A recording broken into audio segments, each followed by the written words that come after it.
আদালতে প্রতারণা ও জাল জালিয়াতি, স্বরাষ্ট্র ও দুদককে ম্যানেজ শীর্ষ অর্থ পাচারকারী ওবায়দুল করিমের বিদেশ পাড়ি অবৈধ অনুমতিপত্রে।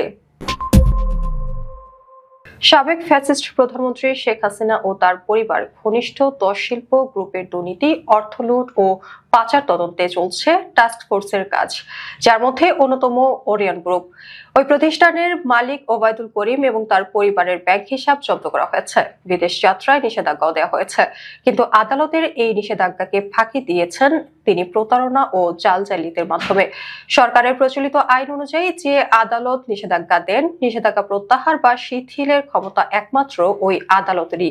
দুদকের আবেদনের পর গত ফেব্রুয়ারিতে ওবায়দুল করিম এবং তার পরিবারের বিদেশ যাত্রায় নিষেধাজ্ঞা দেন মহানগর সিনিয়র স্পেশাল জজ আদালত, কিন্তু তিনি পরবর্তীতে গত জুলাই মাসের শেষে বিদেশ পাড়ি দিয়েছেন মেট্রোপলিটন ম্যাজিস্ট্রেটের অনুমতি নিয়ে, যদিও এটি সম্পূর্ণ অবৈধ।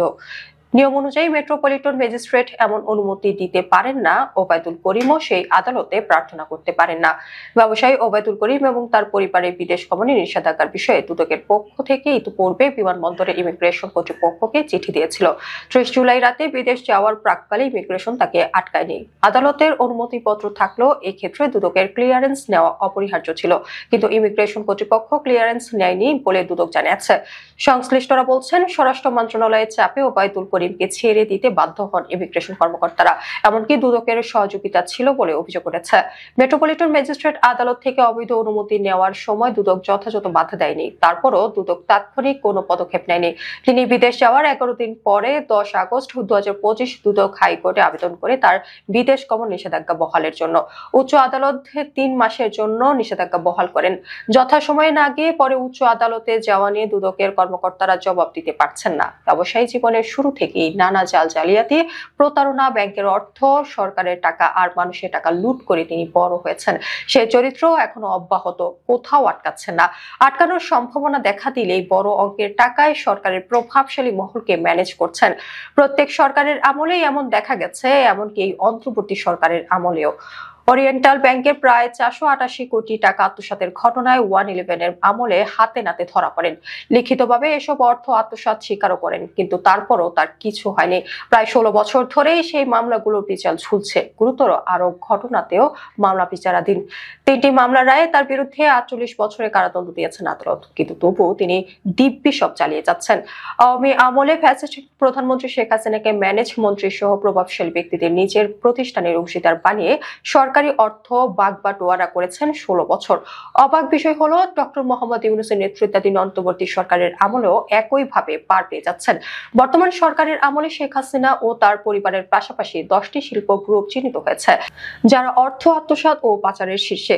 দুদক, বিএফআইইউ, সিআইডি সহ বিভিন্ন সংস্থা, টাস্ক ফোর্স এসব প্রতিষ্ঠানে বিপুল অর্থ পাচারের প্রমাণ পেয়েছে, যার মধ্যে S Alam group, Beximco group ও ওবায়দুল করিমের ওরিয়ন গ্রুপ অন্যতম।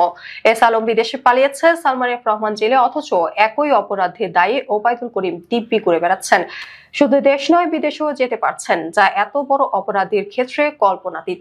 অপরাধের দিক বিবেচনায় ওবায়দুল করিমের অপরাধ এস আলম, সালমান রহমান বা অন্যদের তুলনায় বেশি।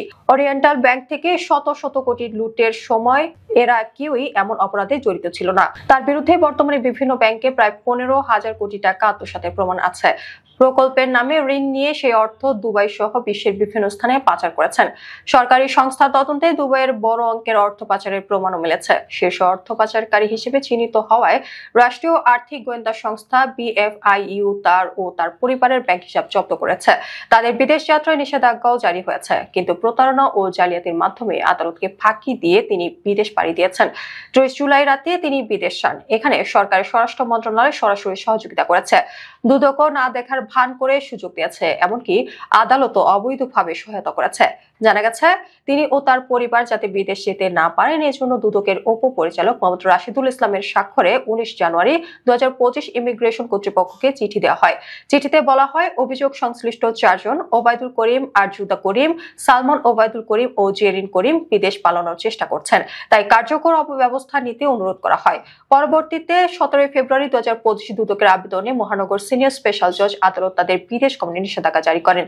আদেশে বলা হয়, সুষ্ঠু তদন্তের স্বার্থে নিষেধাজ্ঞা প্রয়োজন। সংশ্লিষ্ট কর্তৃপক্ষকে ব্যবস্থা নিতে নির্দেশ দেওয়া হয়। চিকিৎসা ও ওমরা হজের অজুহাতে 17 মার্চ 2025-এ তিনি স্পেশাল জজ আদালত থেকে বিদেশ গমনের অনুমতি নেন, কিন্তু 18 মার্চ হাইকোর্টে তা স্থগিত করেন। এরপর তিনি কৌশলে মেট্রোপলিটন ম্যাজিস্ট্রেট আদালতে গিয়ে অনুমতি নেন। 31 জুলাই 2025 থেকে 1 মাসের জন্য অনুমতি দেওয়া হয়, যদিও এটি আদালতের এখতিয়ার বহির্ভূত। 30 জুলাই ওই আদেশ হয় এবং রাতেই তিনি বিদেশ পাড়ি জমান। তিনি শাহজালাল আন্তর্জাতিক বিমানবন্দর দিয়েই দেশ ছাড়েন। ইমিগ্রেশন আটকায়নি, বরং আদালতের অনুমতিপত্র দেখিয়ে তাকে পার হতে হয়। কিন্তু অনুমতিপত্রটি যে আদালতের নিষেধাজ্ঞা দিয়েছিল সেই আদালতের নয়, তাই গ্রহণযোগ্য হওয়ার কথা ছিল না। টাস্কফোর্স বা দুদকের ক্লিয়ারেন্সও নেওয়া হয়নি। জানা গেছে তিনি 30 আগস্ট 2025 পর্যন্ত 1 মাসের অনুমতি নিয়ে বিদেশ গেলেও এখনো দেশ ফেরেননি। তিনি আদৌ ফিরবেন কিনা নিশ্চিত নয়।